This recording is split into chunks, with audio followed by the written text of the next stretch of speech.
सगळी जी कामं करणारी अक्षरमानाबरोबर अशी सगळी तरुणांच्या हातामध्ये ही संस्था सोपवून त्यांच्याकडनं ही सगळी एक सामाजिक घुसळण, साहित्यिक घुसळण करून आणण्याचं काम राजन खान गेले अनेक वर्ष करतायत.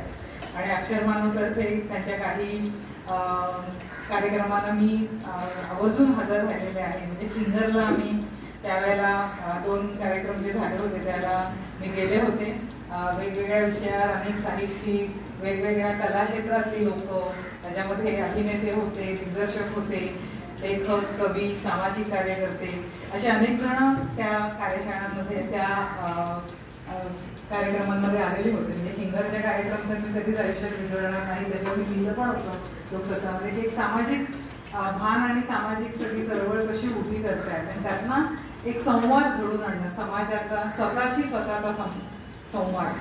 त्याच्यावर मला आठवतं त्याचे विषय पण मी, तू, तुम्ही आणि आपण, समाज अशा प्रकारचे विषय त्यावेळेला त्याने घेतले होते.